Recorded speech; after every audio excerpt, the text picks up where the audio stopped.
voting machines were state-of-the-art in 1970. The problem is this: with no more keys to turn, drivers are forgetting a crucial step before exiting their vehicles. The main goal of History Flight is to teach people about the sacrifices made during World War II.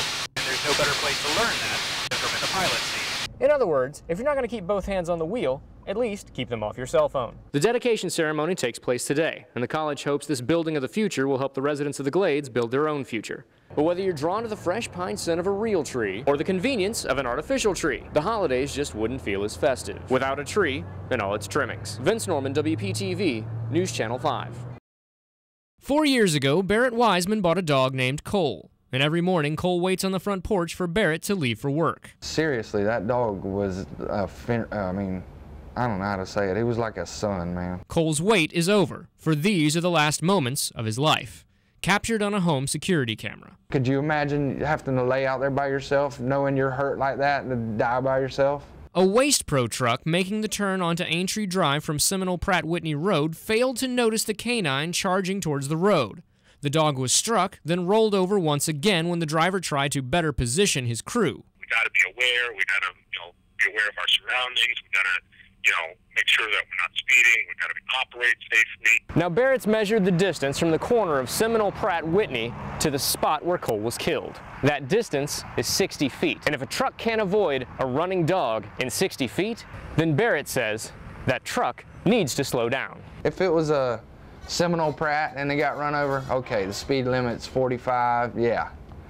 This right here, you just turned and made a corner. Now, pictures and grainy security camera video are all that remains of the beloved family pet. And I got my little boy now, and I always figured that, that would be his dog growing up for the next couple years, and now he's got to miss out on it. It should have been handled differently. The driver, he did what he's required to do and call into the office.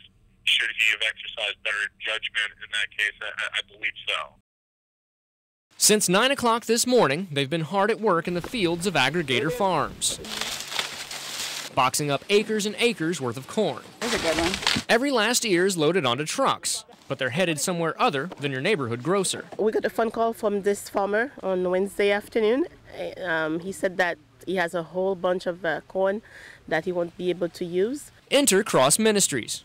They've teamed up for the second year in a row to combat hunger with hope and corn. They just love helping the less fortunate. Now, the corn in this field took a little bit of damage during the recent cold snap. It almost made it was about 3 days shy of picking before the cold weather hit. Which means it's impossible to sell. No one would have taken it, but they're able to take their time and find some good ears. But it's perfect to feed to the hungry. Soup kitchens, homeless shelters, food pantries. And it provides a service to Aggregator Farms. Just really enjoy them coming out and providing the labor to get this done. It would be cut up, mowed, and it would just be fallow. It would go to waste.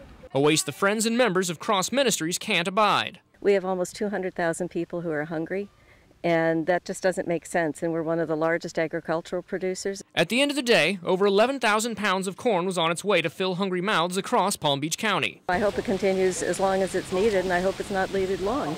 Vince Norman, WPTV, News Channel 5.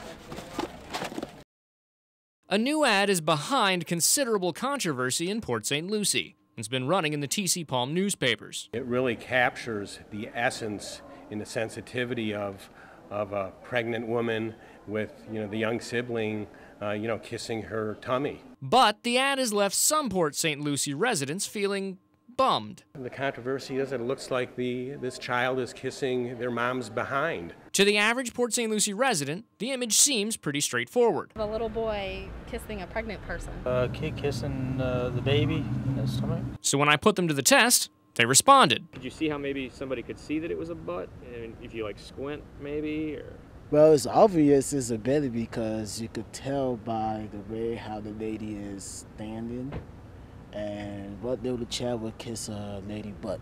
No. Not at all. No, you can tell it's the front of the person's stomach. It's pretty ridiculous.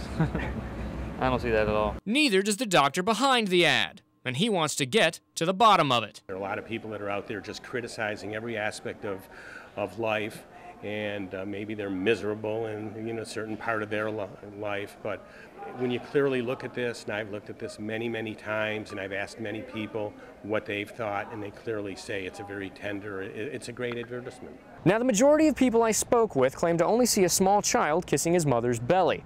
But in the end, the hospital decided to run with a less controversial ad and put this whole incident behind them. In Port St. Lucie, Vince Norman, WPTV, News Channel 5.